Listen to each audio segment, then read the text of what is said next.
이 시간 우리에게 주시는 하나님의 말씀은 요한복음 1장 10절에서 18절까지의 말씀입니다. 요한복음 1장 10절에서 18절까지의 말씀입니다. 하나님의 말씀을 경청하십시오.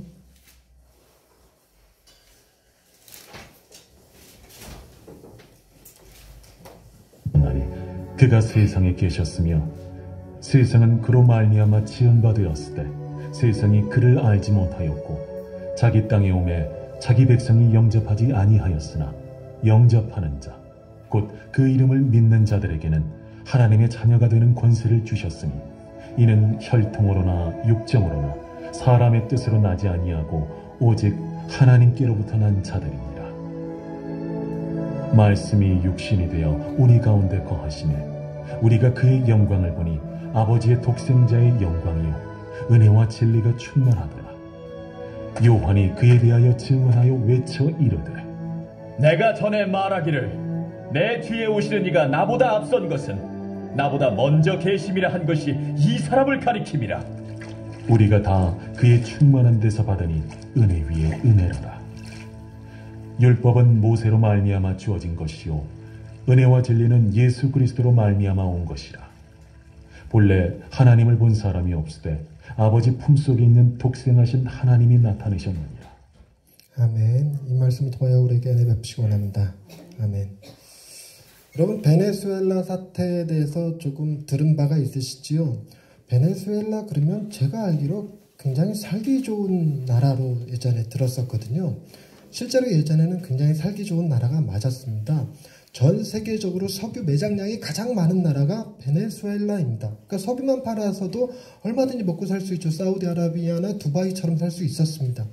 그런 베네수엘라가 지금 엄청나게 빈곤 국가가 되고 말았어요. 정말 누구의 표현 따라 그 많은 석유를 가지고도 이렇게 가난해지기가 쉽지 않을 거다라고 말할 만큼. 근데 석유가 있으니까 팔면 될 텐데 석유를 팔 수 있는 기술도 없고 기계도 멈춰버렸고 미국의 경제 제재로 인해서 금융 대출도 안 되고 이런 상황이라고 그래요. 얼마나 어려운 상황이냐면 인구의 10% 넘는 사람들이 지금 다른 나라로 이민을 가버렸고 쓰레기를 뒤져서 먹을 것을 찾아서 먹어야 했고 그리고 아이스크림 하나 사 먹기 위해서는 돈을 박스채 들고 가야 아이스크림 하나 먹는다고 그러더라고요. 그래서 지금 베네수엘라에서 발달하고 있는 공예가 돈으로 만드는 지폐공예가 지금 발달하고 있답니다. 정말 돈 갖고 할 수 있는 일이라고는 방석 만들고 가방 만들고 하는 거더라고요. 그러니까 굉장히 어려운 일을 겪었는데 그 이유에 대해서 사람들이 왈가왈부 이야기가 참 많습니다. 베네수엘라 관련된 기사만 떴다 하면 그 밑에 댓글에 항상 뭐가 나오냐면 늘 나오는 거예요. 민주당 때문에 이렇게 앞으로 우리나라도 베네수엘라처럼 될 것이다. 이번 총선에서 자유한국당을 찍으면 바로 베네수엘라 각이다. 이런 논쟁들이 많습니다.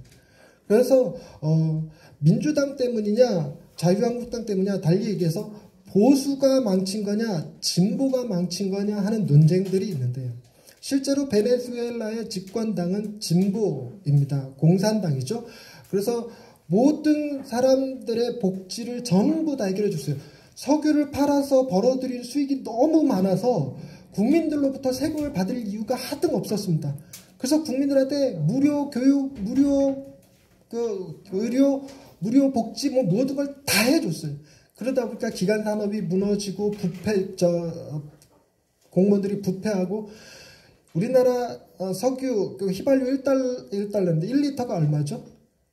1,500원 정도 되죠. 그 나라는 10원입니다. 10원. 전 세계에서 휘발유 값이 제일 싼 나라가 베네수엘라였어요. 그러니까 베네수엘라 공무원들이 뭘 했냐면 자기네 석유를 사갖고 이웃 나라에 가서 몰래 파는 밀수까지 벌어질 만큼 석유가 쌌어요.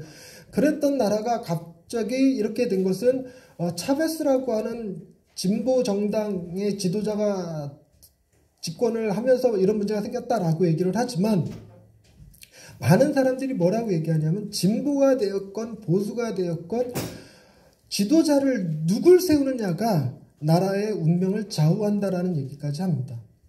실제로 여러분 어떤 단체건 어떤 사회건 간에 지도자의 이념과 성향이 중요한 게 아니고 그 사람의 정직과 신뢰도, 청렴도가 더 중요한 문제, 그리고 그 사람이 추진하는 정책의 문제도 중요한 문제로 작용하겠죠. 정말 훌륭한 사람이면 여러분 민주주의 아니어도 됩니다. 왕이어도 상관없어요. 그래서 왕을 세 종류로 얘기하죠. 정말 안 좋은 왕이 백성들의 고열을 짜내는 왕. 두 번째 왕은 그나마 좋은 왕은 백성들을 잘 돌봐줘서 왕을 칭송하는 왕. 왕을 칭송하게 만드는 왕. 이게 두 번째랍니다. 제일 좋은 왕은 뭐냐? 왕이 있는지 없는지 모르는 왕이랍니다. 그만큼 백성들이 왕에 대해서 전혀 신경 쓰지 않아도 사는데 전혀 지장 없는 사회가 되는 것, 그 왕이 제일 좋은 왕이라고 그래요. 여러분, 정말 훌륭한 지도자라면 사회주의여든 상관없고 공산주의여든 상관없고 민주주의여든 상관없고 어떤 이념체계가 중요한 게 아니라 가장 훌륭한 지도자를 뽑는 것이 중요한 문제이죠. 그러면 여러분, 우리나라는 훌륭한 지도자를 지금 보유한 국가입니까? 이게 딱 우리나라가 반으로 딱 쪼개져 있습니다. 한쪽에서는 우리는 문재인을 보유한 국가다. 한쪽에서는 우리나라는 문재인 때문에 공산화가 될 수밖에 없는 국가다. 베네수엘라가 될 수밖에 없는 국가다. 뭐 이렇게 얘기하는 그런 상황이 됐습니다. 정말 이번 총선에서 여러분들이 투표를 잘해서 진보가 되었건 보수가 되었건 훌륭한 정치인들이 많이 배출돼서 서로 연합하고 화합하고 양쪽을 다 아우르며 우리나라를 다시 하나로 회복시킬 수 있는 정치인들이 많이 나올 수 있었으면 좋겠습니다. 여러분, 근데 우리는 신앙이잖아요. 믿음의 눈으로 봤을 때 가장 위대한 지도자가 누구냐 그러면 하나님이실 겁니다. 정말 하나님이 이 세상에 눈에 보이는 형태로 존재하시면서 통치하신다면, 그분이 모든 만물을 주관하시고 모든 삶을 관여하시고 그렇게 다스려 주시기만 하신다면 정말 이 세상은 에덴으로의 회복, 천국의 가장 이상적인 모습으로 발전하게 될 것입니다. 실제로 이스라엘 사람들은 그런 하나님이 이 땅에 오셔서 자기네 나라를 예전 이스라엘 강대국 나라 혹은 더 나아가서 아담과 하와가 살았던 에덴 동산으로까지 회복시켜 주기를 기대하고 있었습니다. 그래서 그들의 신앙 가운데는 늘 언제나 강력한 왕의 임재를 기다리는 사람, 다윗과 같은 왕의 임재를 다시 한번 사모하던 사람들이 오늘 본문에 나오는 백성들이었습니다. 그런데 그런 땅에 예수님께서 오셨는데 오늘 본문 말씀에 가만히 살펴보면 이 땅은 그 왕을 알아보지 못했습니다. 알아보지 못했던 이유가 무엇이었냐면 우리가 기대하는 다윗 왕과 예수님은 너무나 큰 차이가 났어요. 그때 당시에 바라보는 가장 강력한 군주는 로마의 황제였죠. 로마의 황제의 탄생은 왕궁에서 모든 사람이 축복해주고 모든 사람이 추앙하는 형태의 탄생, 그리고 그가 자라면서 힘과 권력과 능력과 전투력을 가지고 많은 국가들을 다스리고 통치할 수 있는 능력을 가진 자, 힘과 권력의 정점에 있는 자, 그래서 신과 같이 추앙받을 수 있는 자여야 한다는 것입니다. 근데 예수님은 전혀 정반대의 모습으로 오셨어요. 우리가 계속 살펴보았듯이 예수님은 나사렛에서 살고 있던 마리아의 몸에서 잉태하셨고 베들레헴 말 구유에서 태어나셨고 이집트로 피난 가셨다가 왕의 위협을 피해서 갈릴리 나사렛이라고 하는 촌구석에 숨어 살아야 했던, 그리고 그가 실제로 세상 가운데 자신을 드러냈을 때조차도 강력한 군주의 모습이 아니라 연약한 사람들과 함께 대화하시고 그들의 아픔을 들어주시고 병을 치유해 주시는 형태로 군주의 모습이 아니라 약한 자의 모습을 여전히 지니고 계셨어요. 그분의 예루살렘 입성만 보더라도 정말 기대했던 왕의 입성은 큰 군대를 거느리고 말을 탄, 그것도 100마를 탄 멋있는 늠름한 장군의 모습이어야 되는데 따르는 무리라고는 12명의 제자, 그것도 촌부들이라서 꾀재재한 촌티나는 그런 제자들의 제자들이 뒤따르면서 어린 나귀 새끼 타고 가시는 모습으로 오셨어요. 이것이 주님이 실제로 이 세상에 임하셔서 왕의 통치를 실현하시는 겸손함의 모습인데도 불구하고 이것은 당시의 권력을 가지고 있다고 생각되어진 사람들의 눈에 이건 코미디로 보였습니다. 말도 안 되는 이야기였죠. 여러분, 이스라엘 민족은 구약의 역사를 가지고 있는 사람들이죠. 가장 첫 번째로는 아담과 하와가 에덴 동산에서 살다가 쫓겨난 이야기에 대한 일을 알고 있습니다. 왜 쫓겨났냐면 하나님과 같이 되려고 시도했던 선악과 사건 때문에 아담과 하와가 쫓겨났어요. 쫓겨난 다음에 에덴 동산으로 되돌아가지 못했던 이유는 하나님께서 아담과 하와에게 이렇게 기억을 싹 지워주는 이렇게 막대기 같은 거 꺼내갖고 불빛 번쩍하면 기억을 싹 잊어버리는 그걸 해갖고 돌아가는 길을 못 찾게 만든 게 아니었죠. 에덴 동산으로 가는 길을 두루 도는 불칼과 천사들로 하여금 막게 하셨어요. 그 길을 갈 수 없게끔 만들어버렸습니다. 그래서 인간은 에덴 동산으로 다시 돌아가려고 해도 자신들의 힘과 능력으로는 갈 수 없는 상태가 됐죠. 그래서 떠나온 상태에서 자신들이 처한 상태에서 그곳을 가꾸며 일구며 살아가야 되는데, 여러분, 아담과 하와가 하나님이 최초로 만드신 가정이었음에도 불구하고 그 가정은 콩가루 집안이었다는 거 아시죠? 큰아들이 동생을 쳐서 죽이는 일이 벌어졌고, 큰아들은 집을 떠나서 유리방황하는 사람이 되어버렸죠. 하나님께서 그 노아의 홍수도 일으키시고 바벨탑 사건으로 언어를 흩으시게 하시고 온 세계의 민족이 퍼져 있었을 때 아브라함을 불러내셨는데, 그것이 믿음의 조상이요 이스라엘의 기원이 되는 아브라함을 불러내었는데, 여러분, 아브라함이 강을 건너서 내려온 자다라는 의미로 히브리인이다라는 표현을 쓰거든요. 그러니까 강 건너온 사람인 아브라함, 지극히 연약한 한 사람, 그 사람이 얼마나 연약하냐면 자녀가 없어요. 자녀가 없다라는 것은 정말 큰 문제였던 시절이었거든요. 그런 사람인데 그 한 사람을 택하셔서 이스라엘이라고 하는 민족을 세웠는데, 그 아브라함의 후손들이 애굽에 내려가서 살다가 그곳에서 종살이를 400년간을 하고 위대한 지도자 모세의 등장으로 출애굽하여 가나안 땅, 그들이 생각하는 천국의 모형이라고 생각되어지는 가나안 땅에 가서 이스라엘이라는 국가를 세우게 됩니다. 이스라엘이라는 국가를 세워서 어려움이 닥칠 때마다 늘 모세와 같은 지도자를 꿈꿨어요. 그랬는데 또 한 번의 위기가 찾아오는데, 이스라엘이 밑에 애굽이라고 하는 지금의 이집트 국가 나일강 문명이 있었고, 그 위로는 메소포타미아 문명이 있었습니다. 그 메소포타미아 문명은 유프라테스, 티그리스 강을 중심으로 발달하는 문명이죠. 그 문명에서 강대국이 드러나요. 바벨론이라는 나라가 일어나니까 그 바벨론에 의해서 북이스라엘 남유다가 멸망당하는 사건이 벌어졌습니다. 멸망당해서 끌려갔어요. 바벨론이라는 나라로 끌려갔습니다. 끌려가서 그들이 다시금 꿈꾸는 건 뭐가 되겠습니까? 다시 한 번의 출애굽, 엑소더스 사건을 기다리는 거죠. 누군가 정말 하나님이 택하신 모세와 같은 자가 한 번 더 일어나서 바벨론에서부터 자기네들을 이끌고 이스라엘로 되돌아와서 다시 한번 다윗의 영광을 재현하게 되기를 꿈꿨단 말이죠. 그런데 귀신 꿈꿨다 하는 것 마냥 별로 큰 효과는 얻지를 못했습니다. 그들이 생각하는 방식의 그 회복이 이루어지질 않았어요. 하나님은 어떤 방식으로 일했냐면, 그 고레스라고 하는 이방 왕, 그 당시 그 메소포타미아 문명을 지배하고 있던 왕의 마음을 변화시켜서 이스라엘 소수민족들을 각 나라로 돌려보내서 회복된 자기네들의 삶을 살아라 이렇게 보내주게 되었죠. 그런데 그때 지어진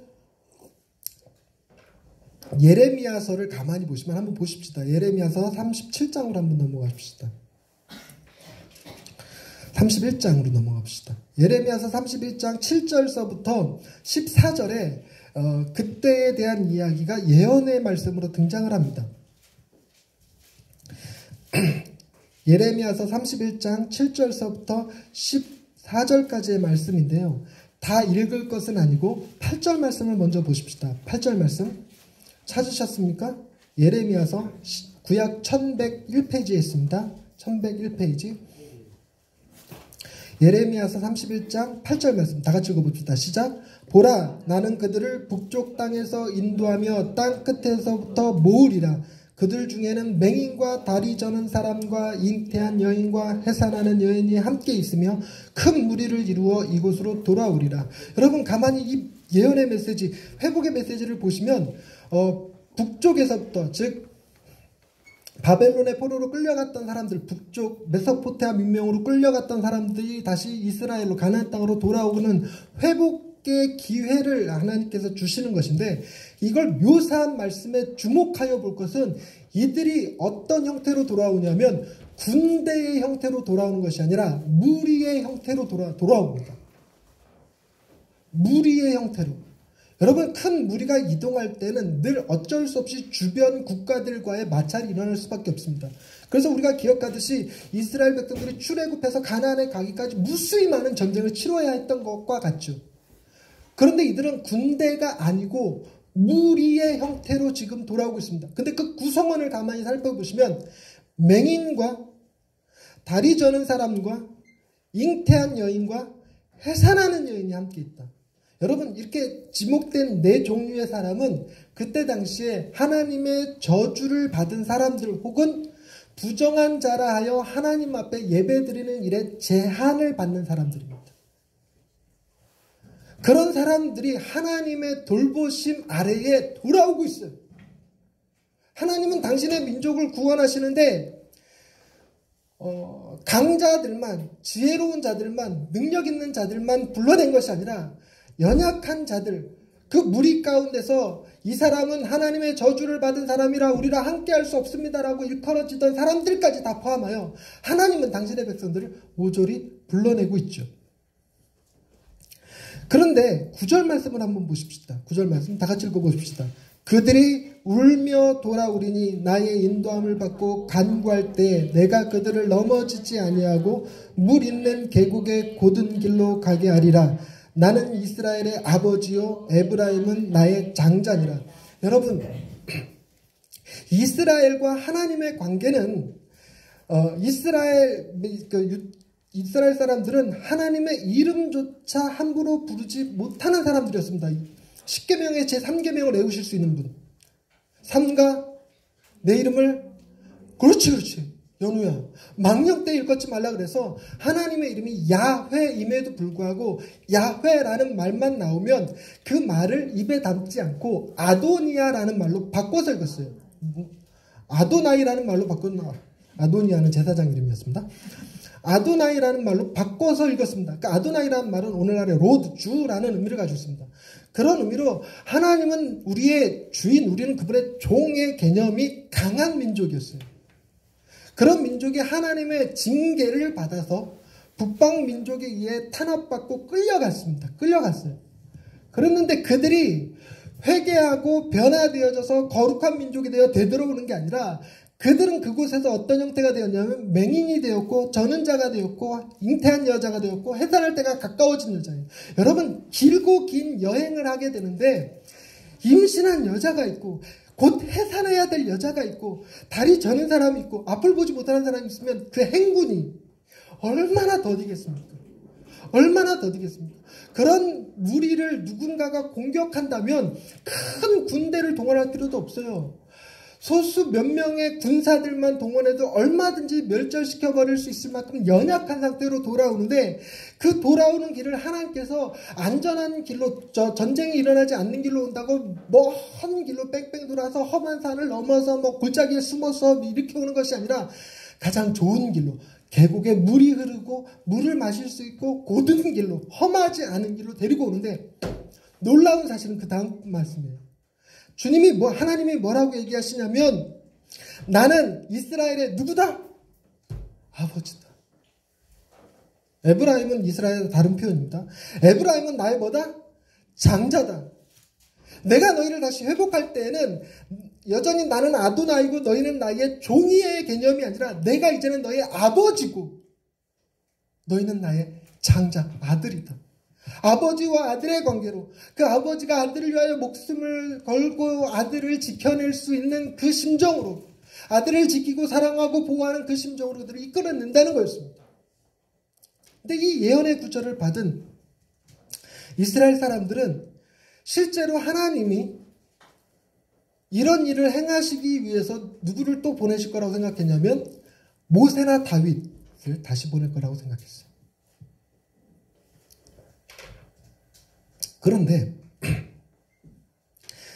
이때 일을 찬양하는 시편 노래가 하나 있는데 147편 보십시다. 시편 147편.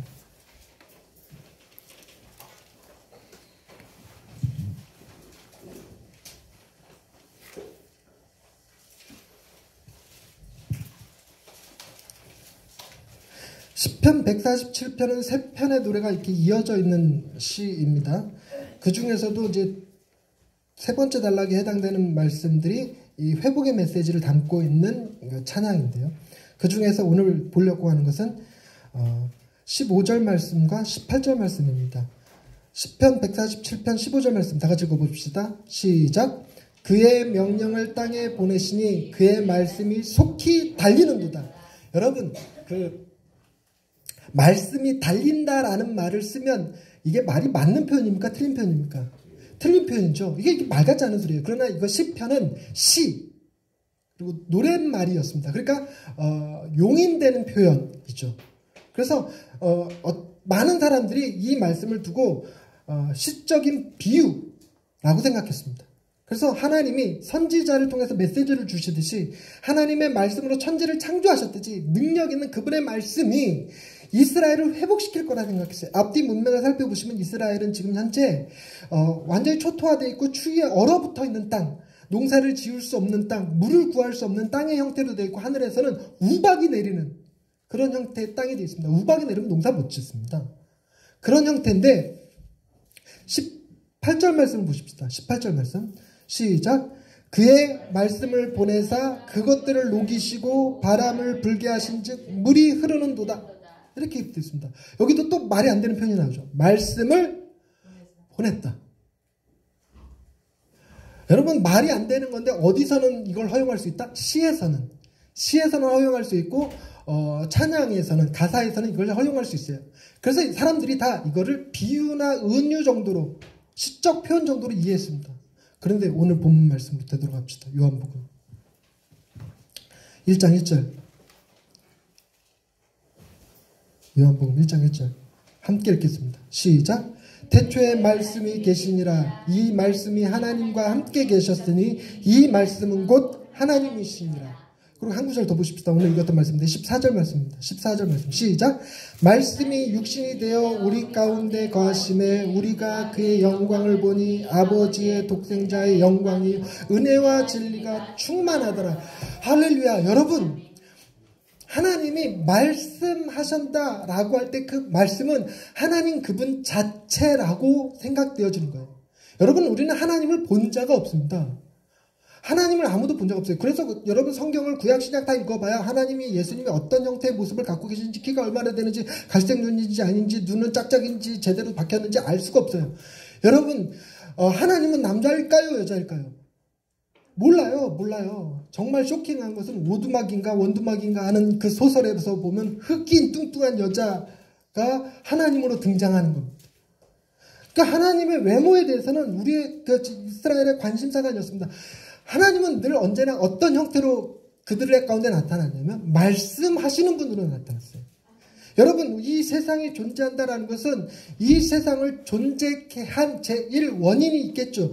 그 제1원인을 우리는 뭐라고 고백하냐면 하나님이라고 그러고, 하나님이 이 세상을 존재케 하신 방법이 그분의 말씀이라고 생각합니다. 그래서 천지를 창조하실 때 빛이 있으라. 씨 맺는 채소를 내라. 짐승은 생겨나라. 이런 형태로 말씀하시면 그것이 실제로 존재하는 그런 능력으로 계셨습니다. 그런데 그 말씀이 시편 기자는 다시 한번 이스라엘을 회복시키는 말씀으로 에덴 동산으로 변화시켜 주시고 사막에서 샘이 솟게 하시고 사자와 어린 양이 함께 뛰놀게 만드는 사회를 만드는 그런 말씀으로 임하실 거라 생각했고, 그 말씀을 받은 모세와 같은 선지자, 그 말씀을 따르는 다윗과 같은 왕을 기대했는데, 놀랍게도 하나님의 방식은 그 말씀이 친히 육신을 입어서 이 땅에 내려오시는 방식으로 어느 누구도 상상하지 못했고 어느 누구도 꿈꿔보지 못했던 정말 특이한 방법으로 하나님이 임하셨습니다. 그것이 요한복음 1장을 시작하는 메시지입니다. 그런데 여러분, 요한복음 1장이 시작됐던 그때 당시의 이스라엘의 상황을 보십시다. 여러분, 아브라함이 아브라함의 후손이었던 아브라함과 이삭과 야곱이잖아요. 그 야곱이 이집트 애굽에 내려가서 400년 동안 종살이하게 되었던 것은 야곱의 집안에 있었던 어떤 문제도 하나 포함되어 있었죠. 그게 뭐냐면 요셉을 팔아버린 거였어요. 종으로. 그러나 그 이면에는 요셉의 고백처럼 하나님 그 땅에 임하게 될 흉년의 때를 대비하여 이스라엘을 지키시려는 하나님의 보호였습니다. 여러분, 아무리 하나님이 이스라엘을 지키기 위해서 요셉을 먼저 이집트 땅에 보내실 계획을 가지고 있었다고 하더라도 요셉을 종으로 팔아버린 그 형들의 죄가 사라지는 것은 아닙니다. 어쨌든 그들의 죄가 그들을 이집트에서 400년 동안 종살이하게 만들었습니다. 그랬는데 모세가 등장해서 그들을 가나안 땅으로 이끌어 가죠. 그런 다음에 왕의 등장, 그래서 북이스라엘과 남유다로 왕권 통치가 이루어지다가 바벨론으로 끌려갔습니다. 여러분, 이집트로 처음에 들어갈 때랑 다른 분위기죠. 이집트로 처음 들어갈 때는 양식을 위해서 갔고, 그리고 이미 그곳에는 요셉이 총리 대신으로 존재하고 있었습니다. 그래서 그들은 그곳에 가면 보호를 받을 수 있는 형태로 들어갔어요. 그러나 바벨론으로 끌려갈 때는 자기네들의 왕이 눈이 뽑혀갖고 끌려가는 상태로 끌려갔어요. 그래서 이스라엘은 가나안 땅을 다시 한번 떠나서 바벨론에 가서 살게 됩니다. 그런데 바벨론에서 돌아올 때는 위대한 지도자가 있었던 것이 아닙니다. 하나님의 능력이 그들을 환경을 지배하시는 하나님의 능력이 가나안 땅으로 다시 이스라엘로 돌아오게 만들었죠. 그런데 또 다른 형태의 고난이 닥쳤습니다. 뭐냐면 그들은 여전히 이스라엘 땅에 존재하지만 자기네들의 왕이 아닌 에돔 족속의 왕인 헤롯이 그들을 통치하게 되었고, 그들은 자치국가가 아니라 로마의 지배를 받는 형태의 고난 속에 다시 들어갑니다. 이럴 땐 도대체 어떤 지도자가 나와야 됩니까? 모세와 같은 지도자가 나와서 이들을 이끌고 도대체 어디로 가야 한단 말입니까? 도대체 하나님의 능력은 다시 한번 이들 가운데 임해서 어떤 곳으로 이들을 이끌고 가야 한단 말입니까? 전혀 다른 형태였어요. 과거와는 다른 상태의 이런 새로운 고난 앞에 하나님의 지혜밖에, 하나님의 능력밖에는 달리 회복될 길이 없었습니다. 그래서 그들이 생각하는 방식은 언제나 제2의 알렉산더와 같은 왕의 등장이었습니다. 그 세상의 방식을 보고 이 가운데서 이 방법이 제일 좋겠구나 하는 형태였죠. 여러분, 이 시대의 이 시대에 우리는 어떤 상태입니까? 여러분, 아무리 그지 같은 지도자가 나온다 할지라도 우리나라가 베네수엘라 같이 되기는 어려울 거라는 것이 제 생각입니다. 베네수엘라가 그렇게 지금 그지 같은 상태로 망한, 국가가 부도가 난 상태, 인플레이션이 뭐 몇만 퍼센트 인플레이션, 그러니까 작년에 10,000원 주고 샀던 치킨을 올해는 1억 주고 3억 주고 먹어야 되는 상태. 작년에 10,000원 주고 사 먹던 치킨을 올해 3억을 주고 먹어야 될 만큼 어마어마한 인플레이션이 일어나 버린 그런 상황인데, 그렇게 됐던 가장 큰 원인은 차베스라고 하는 지도자에게도 있지만 많은 사람들이 그 나라를 그렇게 망하게 만든 원인은 석유였다는 겁니다. 석유가 세계 최고 매장률이 있다 보니까 그거 꺼내서 파는 것에만 신경 쓰지 국가 기반 시설을 닦는 일은 전혀 신경 쓰지 않은 것이 그들의 패망 원인이라고 얘기합니다. 그러니까 우리나라는 베네수엘라 같이 될래야 될 수 없는 게 우리나라엔 뭐가 없기 때문에 천연 자원이 없어요. 천연 자원이.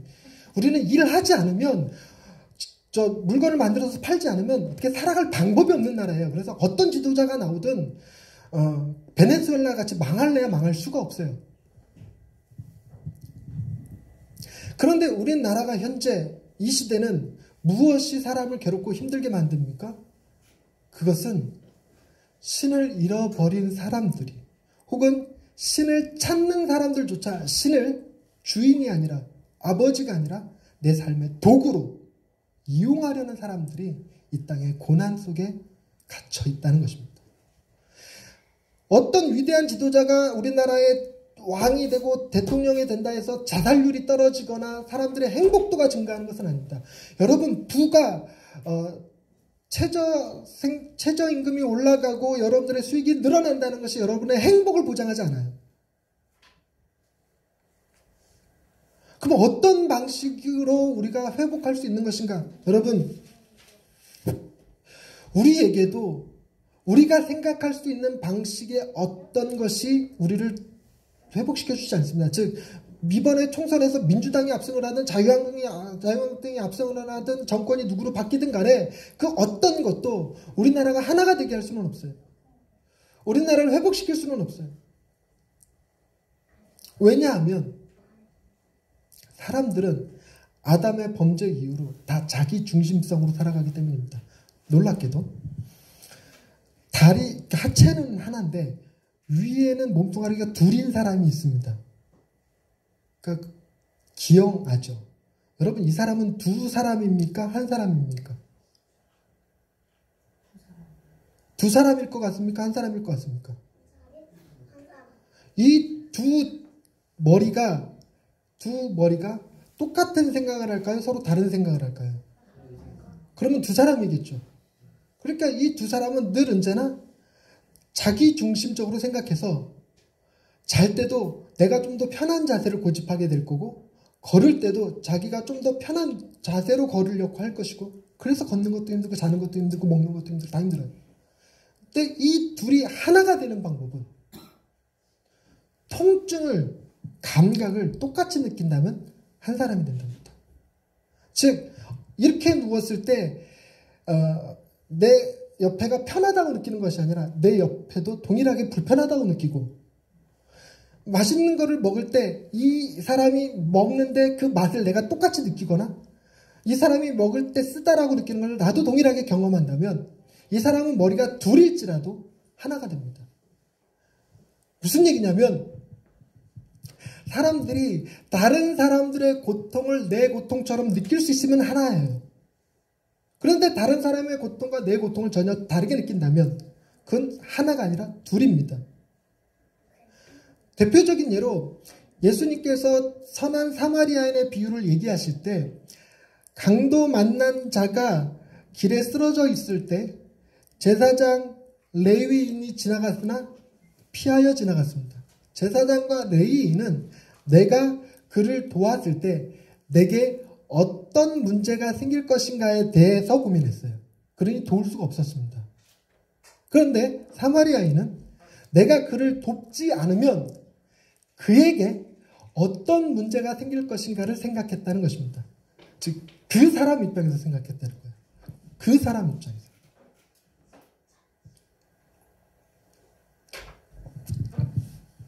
여러분, 이런 그 상대방의 입장에서 생각한다는 것을 우리나라 사자성어로 뭐라고 그래요?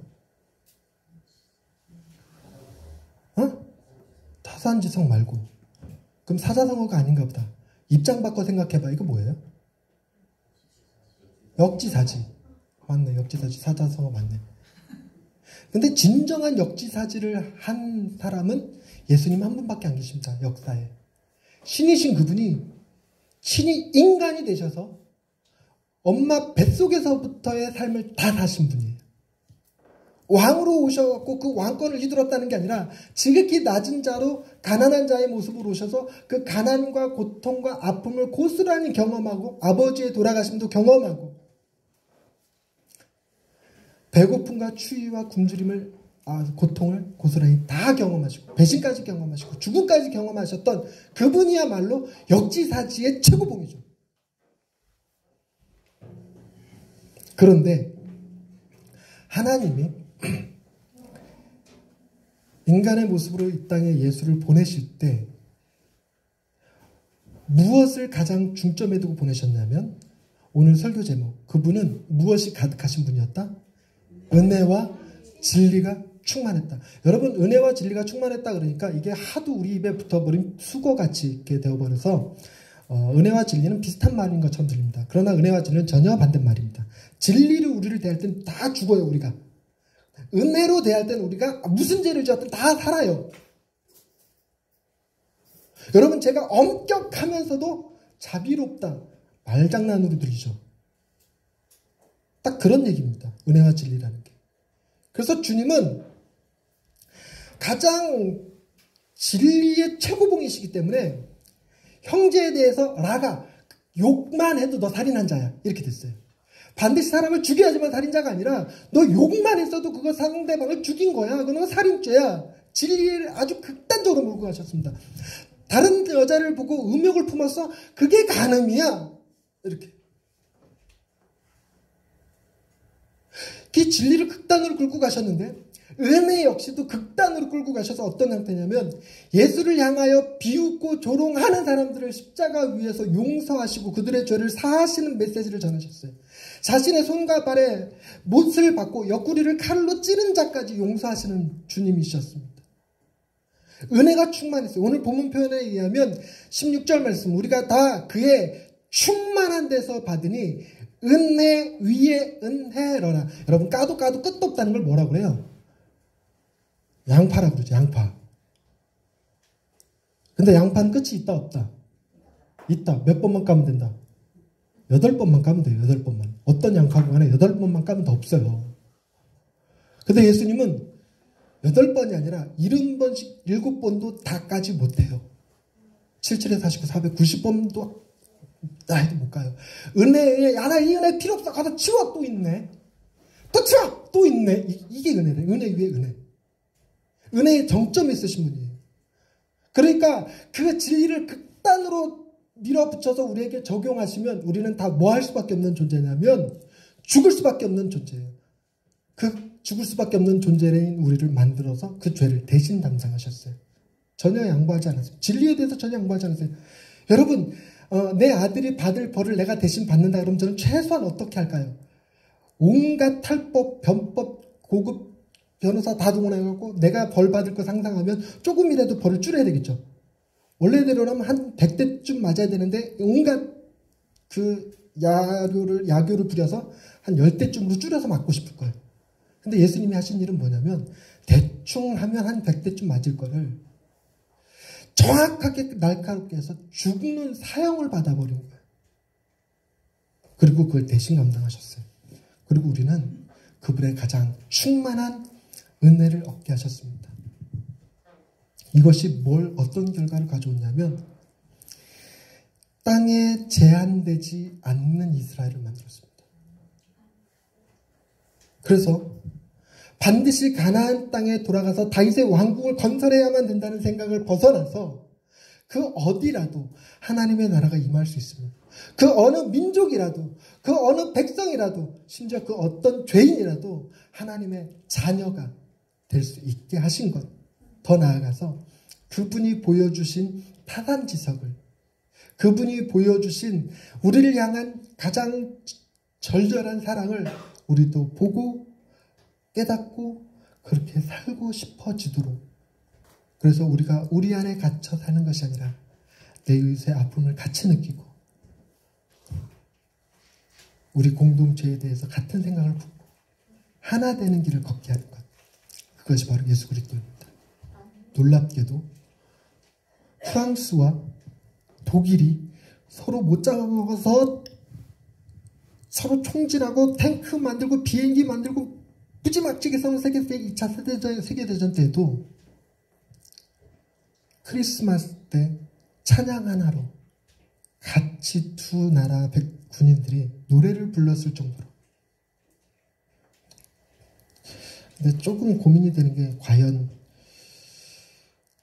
광화문에 모인 사람들과 여의도에 모인 사람들이 같이 찬양 부를 수 있을까라는 생각을 하면 조금 갈등은 되긴 하는데 누구라면 그걸 가능케 하실까? 주님. 주님. 광화문에 모인 사람들의 마음에 자기 중심성도 지워버리고 여의도에 모인 사람들의 자기 중심성도 지워버리고 지금 저의 중심성과 여러분의 중심성을 지워버리고 오직 주님으로 하나 되게 하실 분은 오직 주님이시죠. 그 주님이 올 한 해 여러분의 삶에 가득하시기를, 그 주님으로 기쁘고 행복한 한 해가 되시기를 주님의 이름으로 축원드립니다. 기도하십시다.